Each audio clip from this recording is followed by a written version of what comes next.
Hey, Ethan here, and in this episode we'll be looking at Uncharted 3, Drake's Deception for the PlayStation 3. It's the third installment to the Uncharted franchise and is one of the best looking games on the PS3. And now it's time for some brief development history. Uncharted 3 Drake's Deception was developed by Naughty Dog and started development after the release of Uncharted 2 Among Thieves in 2009 and was first revealed in December of 2010.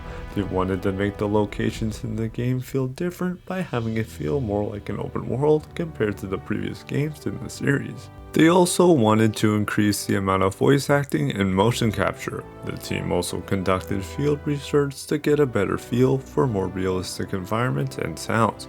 They also took inspiration from the life of archaeologist T.E. Lawrence for the game's story.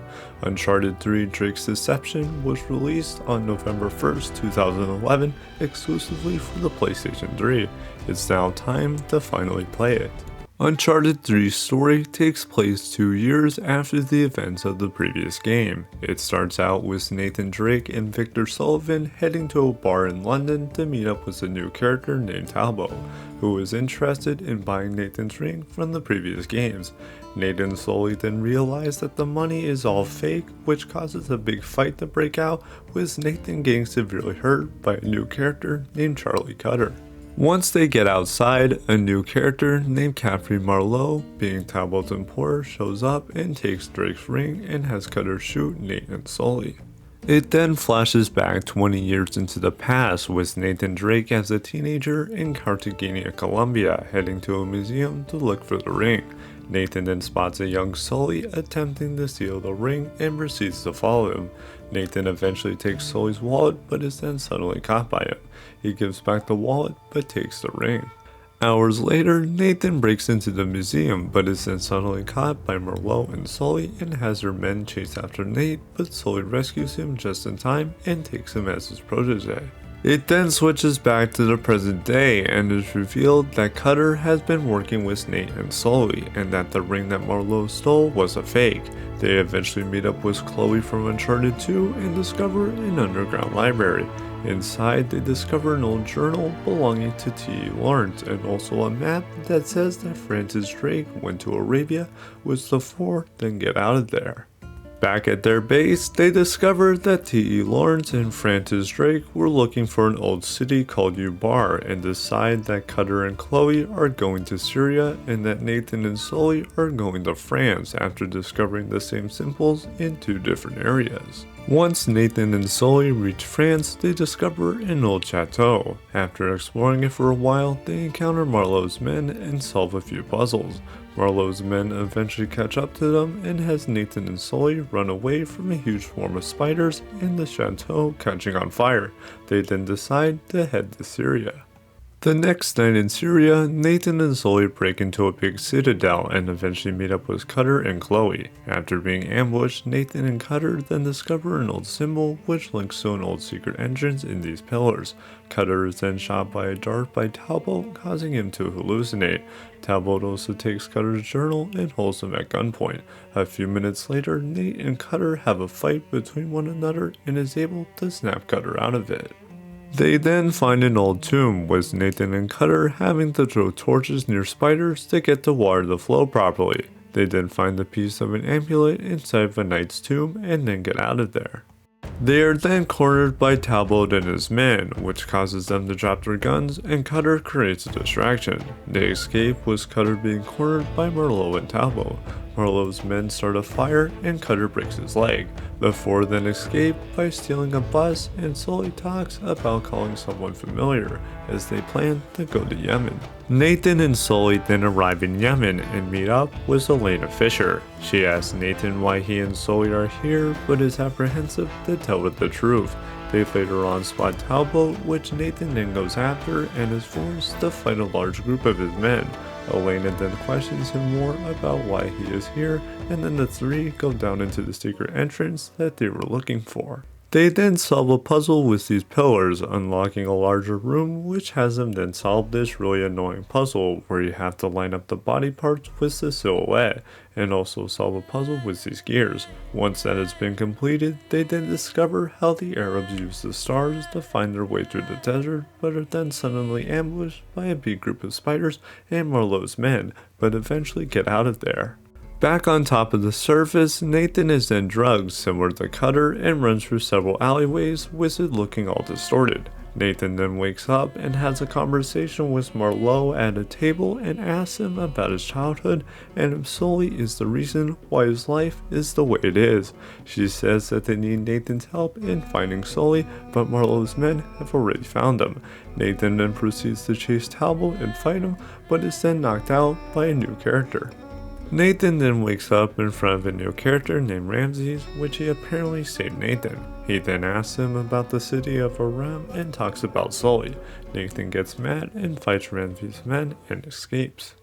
A long while later, Nathan then reaches Ramses' ship and realizes that Sully isn't on the ship and starts a fire, causing the ship to get destroyed.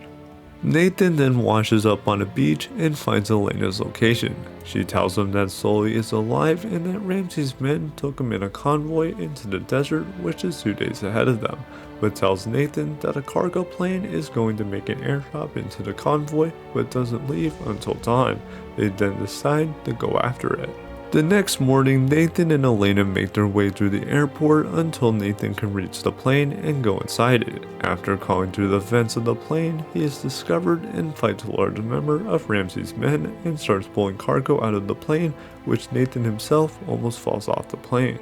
A big fire then starts, and Nathan gets extremely lucky and lands safely. He then starts to head into the desert and starts having hallucinations for several days until he finds an old settlement overrun by Ramses' men. He is then rescued by a mysterious group and follows them back to their camp.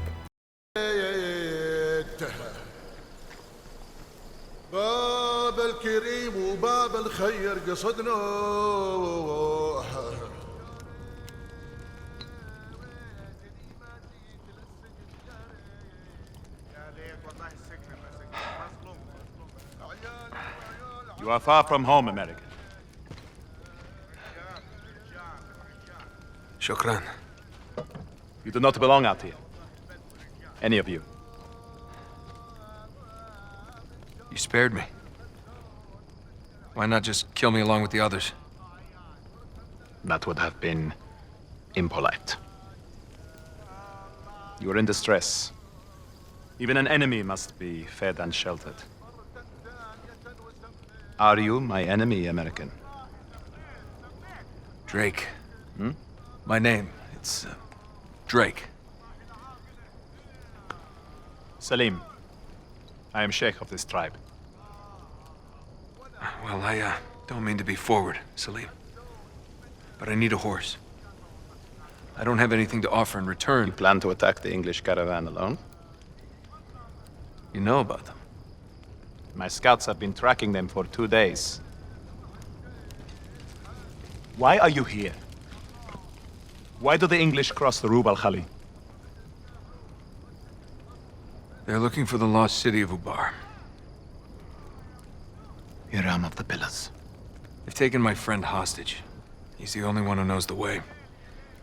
Once they find Aram, he'll be worthless to them. They'll kill him. If they find Aram, we are all dead. 3,000 years ago, King Solomon commanded the power Of the Jinn. Demons, born of smokeless fire. until they rebelled.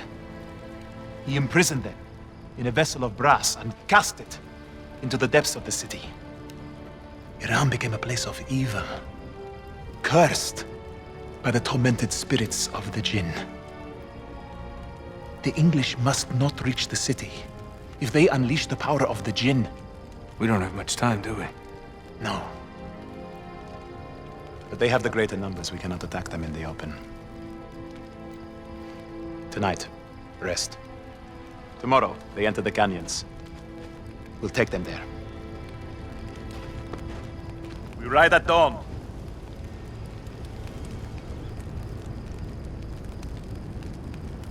Nathan then follows Salim and the convoy until they rescue Sully. Nate and Sully then get trapped in a sandstorm and have to fight off Ramsey's men. They then find the secret entrance to Aram and then... Incredible. This is how the city could thrive all the way out here.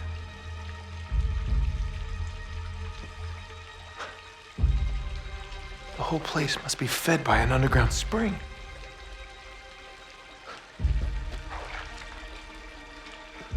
It's clean.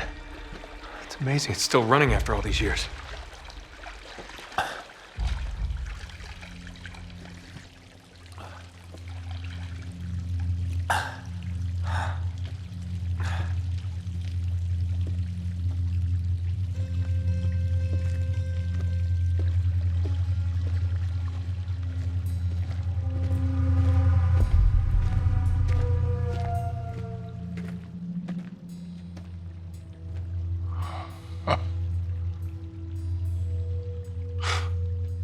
Now that's a hell of a thing.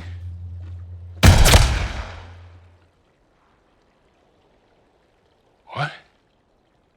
No.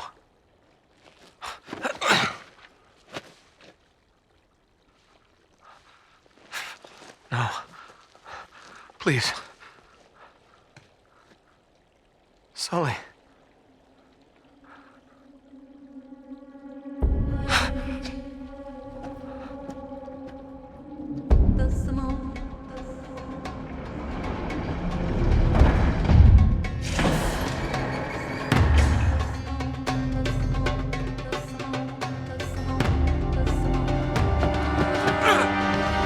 Nathan then takes out this demonized version of Ramsey's men and starts having various hallucinations, with part of it bringing him back to his childhood. He then takes out more enemies until...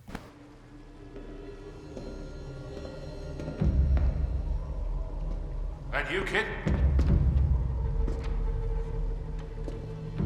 Oh, thank God. You all right? Man, I had a hell of a time. What's the matter with you? How do I know you're real?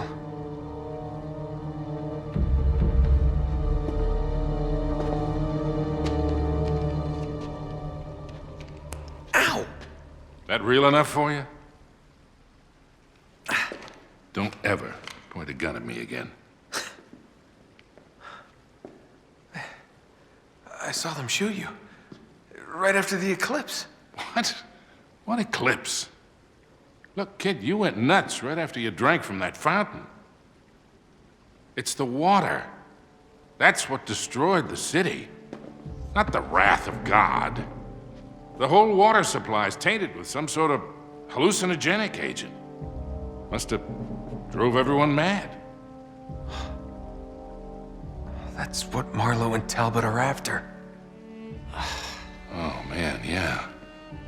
Remember, Cutter said they controlled their enemies through fear. This'll do it. In spades. But, wait, it doesn't make any sense. How do they think they're getting the water out of here? No, it's not the water. It's what's in the water. Come again? Listen, just bear with me for a sec. Salim told me that Aram was cursed when Solomon imprisoned the evil spirits of the Jinn inside a vessel of brass, and then cast it into the depths of the city. A genie in a bottle. I know, it sounds pretty crazy. So you reckon that's why Elizabeth and Dee sent Francis Drake out here in the first place? Yeah. It wasn't treasure they were after. It was power. Only once Drake realized what he'd been sent for, he abandoned the mission. He lied to the Queen, told her he didn't find anything, and then hid all traces of his voyage. Rewrote history. Well, who are we to argue with Sir Francis? What do you say we head down there and end this thing? Once and for all. Nathan and Sully then attempt to flank Marlowe and Talbot, which Talbot pushes Sully into the water, causing Nathan to rescue him, but destroys the water container, causing a bar to collapse. They meet up with Marlowe and Talbot again, and Marlowe dies in quicksand. They then continue to get out of there and fight Talbot again, but then Nathan shoots him and falls off a cliff. Salim then arrives to rescue them and brings them horses. They then watch a bar collapse from the distance. Later on, Nathan and Sully are in the airport, and Sully has a conversation with Nathan about having a son and gives Nathan a ring to give to Elena to propose to her, which he then does. The three then walk over to a plane, and that is Uncharted 3: Drake's Deception. Uncharted 3 does have multiplayer, which is just like the multiplayer from Uncharted 2, but has been expanded upon and refined, with DLC being tied to multiplayer, but the servers were shut down on September 3rd, 2019, the same day as Uncharted 2. There is also a co-op and extras, which cannot be accessed due to the servers being shut down. Uncharted 3's gameplay feels exactly like Uncharted 2's, with very few differences and refinements. Treasures from the previous games return as well. Uncharted 3's graphics look really good still. It's not a huge jump over Uncharted 2, but looks quite a bit better. The newer engine allows for better physics and environmental effects. It targets 720p at 30 FPS, which for the most part is quite stable. And that is Uncharted 3: Drake's Deception, another great installment in the Uncharted franchise. I still think 2 is better in some ways, but overall it is another great experience. But whose idea was it to make the silhouette puzzle so challenging?